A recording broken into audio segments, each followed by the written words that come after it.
Yo, welcome to the channel. This is a experimental channel where I just test out mediums, and in a lot of ways it's devolving into what LiveJournal was in like the early 2000s.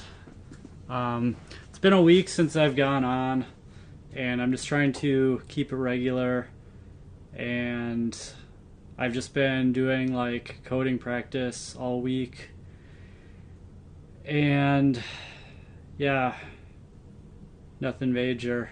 I remember when I first came to hang out with my relatives, not hang, but when I left the Bay Area, during pandemic in order to get a working shower and get a support system and stuff like that. And at that time was moving extremely slow. Like every day was so long. It's just like, I don't know if the speed of time is a function of hope, but yeah, my hope is definitely sinking. And let's see, I said I got a Google Voice number last week, so what's stopping me from boots on the ground getting a job?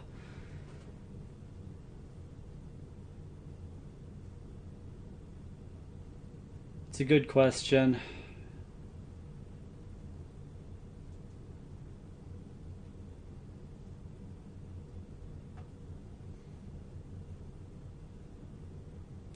So, being that that's the case, if I could just walk to an employer and get a job, am I really a slave here anymore?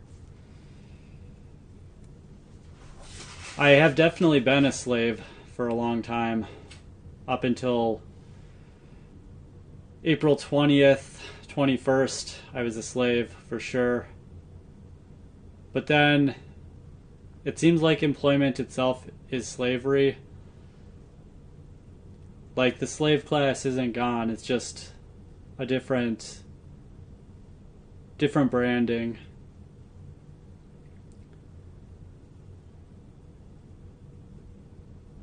So,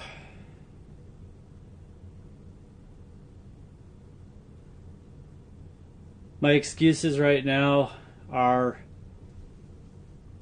I only have one pair of pants. Ooh, boo-hoo. I didn't have a haircut. Obviously, I gave myself a haircut.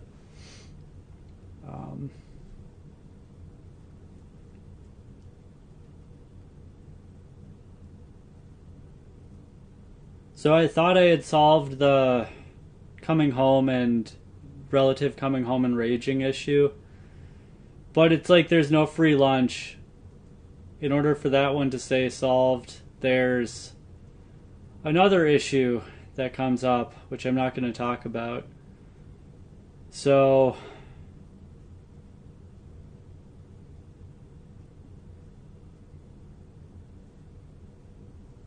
it's just like, oh, boo-hoo, cry me a river. I know.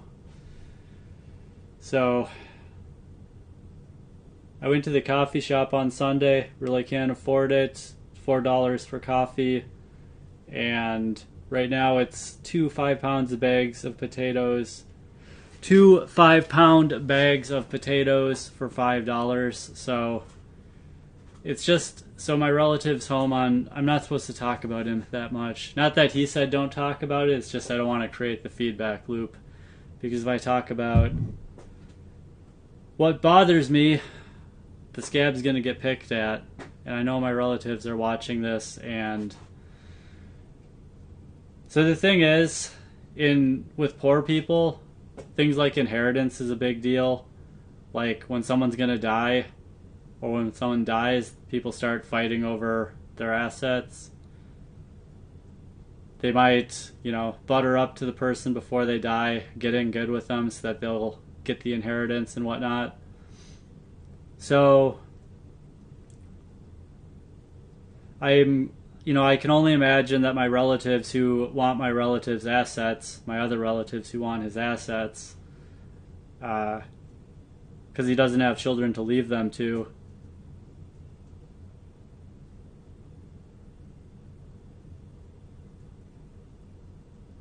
it would be me in their imagination.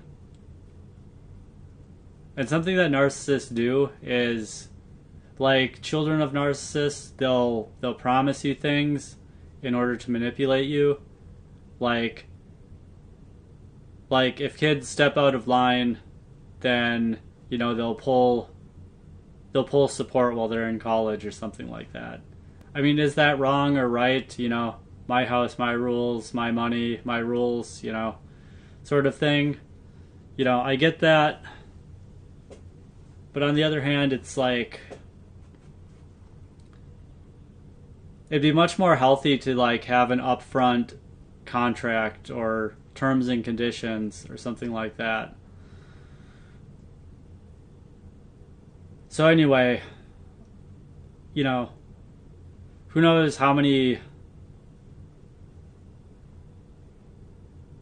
what promises or, manipulations my relative has made about, where his assets are going to go when he dies. But, me staying here, so, like, people project how they think onto other people a lot of times when they're not in the self-aware level of consciousness. And so, what would they be doing in my situation where I'm living rent-free, and, they'd be, I don't even know these people. So is my imagining what they're imagining some meta level of what I would actually be doing? So pretty much what I'm trying to get at is, like, they're watching me for some reason. Like, it used to be whenever I'd post on social media, phone calls would start coming in. So either they've stopped, or I was imagining things back then, or who knows. But, so I'm just sitting here waiting for inheritance is what I'm saying? Absolutely not. What I've said is, I've told my relative to give everything to one of his sisters. Oh, that's just you using reverse psychology, right?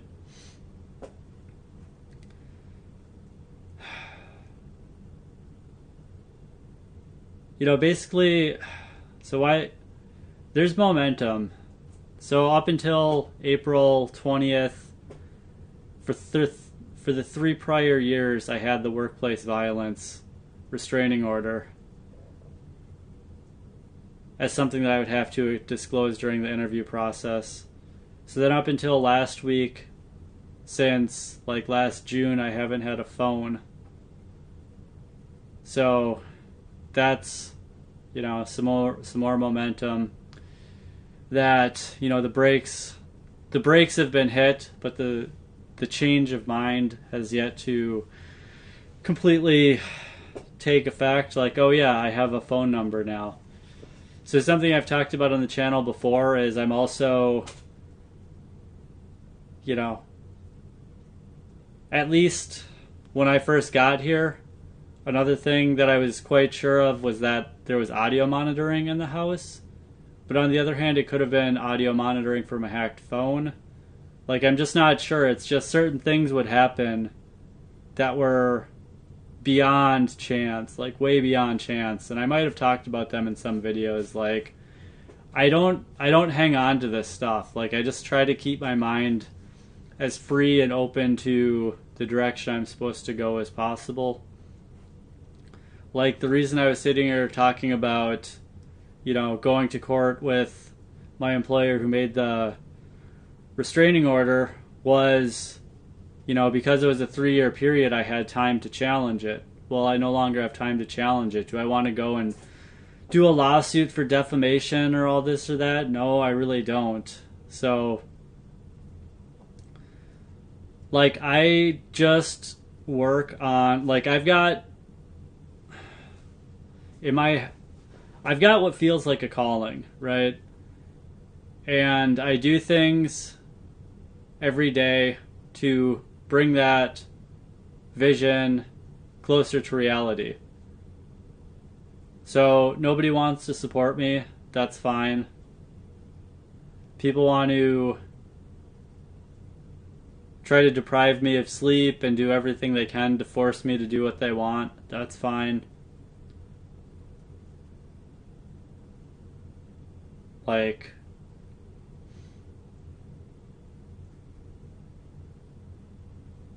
so I go apply for a job. That really just ties me.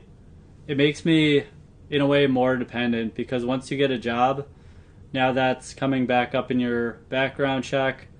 And what I'm trying to get to is, I feel like I'll be sabotaged if I get a job. Like, when I tried to leave for court, because I had a appearance scheduled, I don't even want to talk about this stuff. Like, I've talked about everything so far, either on Twitter or on this channel. Through this brand, iSpooge Daily, I've talked about it all. Like, I know how it looks like I'm stuck in the past, and I'm just dwelling in the past. And I know, with the accusations of violence, like accusations of stalking, being scared for their lives, etc., from my former managers, quote unquote, like,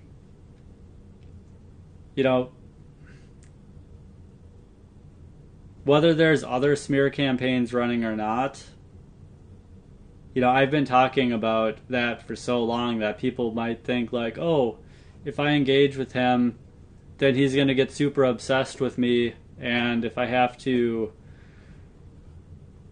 cut ties with him, then he's going to go psycho on me, like he did on his employer. And I definitely, I'm sympathetic to everyone who's avoiding me and not talking to me, not supporting me, because I don't know why that's the case. Like,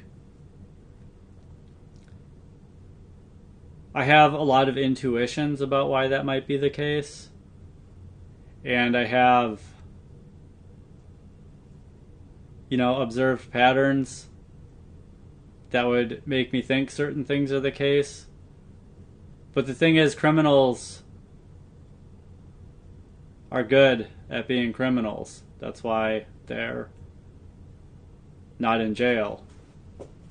That's why they have an above average amount of money, etc. They're good at being criminals. And so, no matter how much intuition, how much pattern matching I have, etc., I'm not going to have hard proof of anything that anyone's done to me.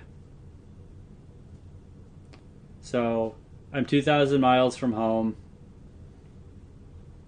I've been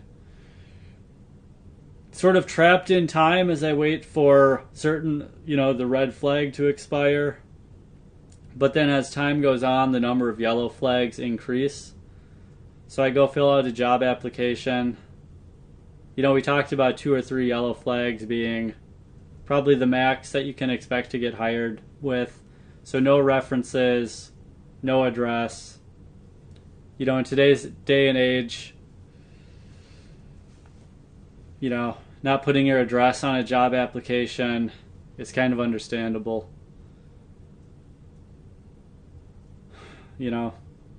So I know I'm all over the place in this, more than usual. It's just a week has passed and I haven't even thought about this channel or content or anything. I've been refraining from posting on Twitter as well. Just thinking about the mediums, short form.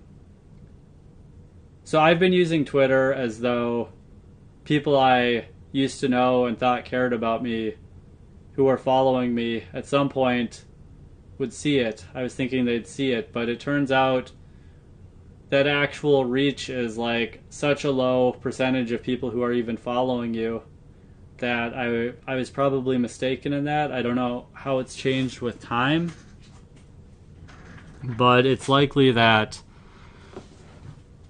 while I thought people were seeing my posts, like I actually went off of Facebook because I knew that Facebook was doing that, and I thought that Twitter was just a broadcast to everybody sort of thing still. And I had a thing where I would not look at analytics, so I didn't look at any of my analytics to figure out whether that was the case, so that's my bad. So I signed up all over the place, I know. So yeah, I mean, I've been coding, just doing like dev practice every day.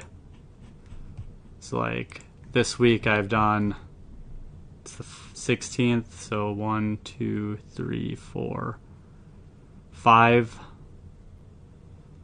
So I figured out some new form of SQL query. I've made a demo app with some tech that I used to use. I made another demo app with some tech I used to use.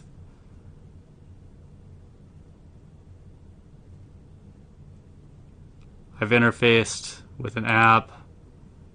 I've looked at a file format.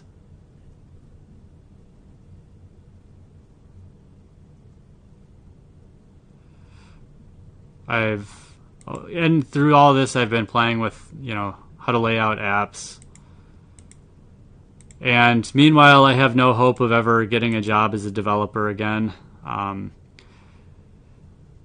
Nor really desire. Like I mentioned, it's like jobs are kind of slavery. Like when you get a dev job, they make you sign stuff about intellectual property assignment, even in your own free time, even if it's not enforceable by that state. If you have leverage, you can get that struck, but if you don't have leverage, it's sort of like sign it or we'll hire somebody else. So, yeah, I'm all over the place, I know. I haven't posted my narc abuse daily links this week. Oh, I did write the first original essay on that. One link is clutter. This was a good one. Clutter as a coping mechanism or a trauma response to narcissistic abuse. So I'm a very organized, very clean person.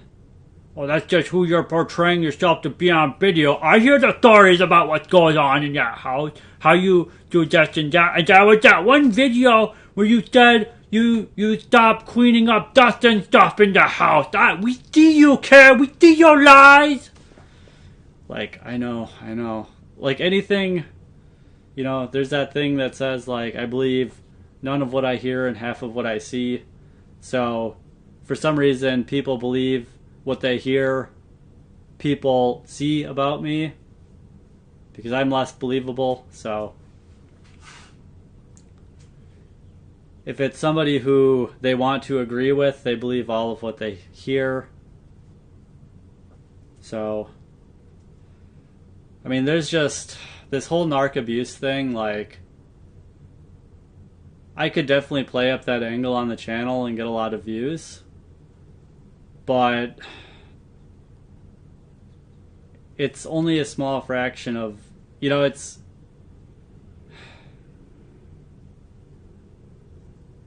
like the first narc abuse that I really encountered. Well, I can't say the first. The first that I was, started to become aware that it was a thing was probably like the second or third one in my life. When I was, overtly tortured, that was probably the fifth one in my life. And there's different kinds of narcissists. There's different levels of sadism, sadisticness, not a word, but sadism. And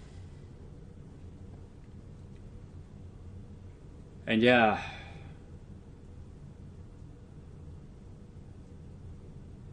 Like, so one thing is in the entry-level jobs that I work, I keep experiencing them in the workplace, not necessarily the managers, but like if I'm doing really good and the manager is really happy with me, for example, guess who starts torturing me?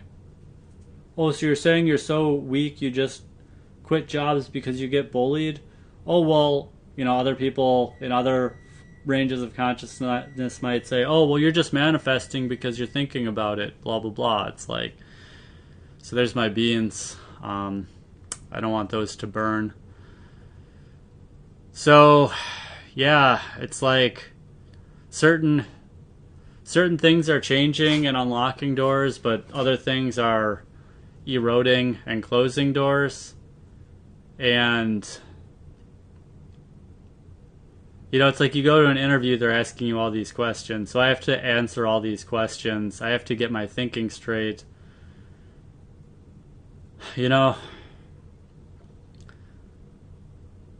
Like my brother used to be in the position of, like, he didn't have a job for years. And I'd always, I'd at least hang out with him and be nice to him and encourage him and see if anything would unblock him, think about his hopes and dreams, things like that. But I knew that there was like a momentum that needed to be broken, and he was just too comfortable in his situation and blah, blah, blah. It's like, oh, that you're just too comfortable, kid. We gotta torture you more, and we gotta make it so that you have it even less. I could talk a lot more about this. I need, move in silence. Like, I've talked a lot about the direction of my work and what it's for and this and that. But there's that thing also that says, like, if you talk about your goals, you're less likely to realize them. I think that assumes you get positive feedback. I get no positive feedback about anything I say. I don't know if I've even vocalized words since last week when I went on the video. Like, at the coffee shop, I ordered my coffee. I didn't talk to anybody. Like, I might have said a few... Like, I've probably said, like, 10 words in the last week out loud. So, yeah, we gotta figure this out. I'm really at peace with myself. It's just, like, knowing that I've had no green food all year, knowing that I can almost never afford fruit, knowing that I've run out of money for water, it's just like, and then like knowing how manifestation works, like you can't need it. You have to sort of picture it as done, but I'm just like so like ripped up, and there's that disempowering I am. Anyway, I don't want my rice to burn, but I wanted to get on here while I had a few minutes until my rice was done. I mean my beans. Oh, early onset dementia, you don't even remember what you're cooking. Blah, blah, blah, blah, blah. We find every reason to dislike you and gossip about it, and kid, you're gonna be blah, blah, blah, blah, blah, blah, blah, blah, blah. Yet, I've not been invited to any family functions. Nobody will do anything positive for me, right? Just keep being critics. I just feel it. So, anyway, see you guys later.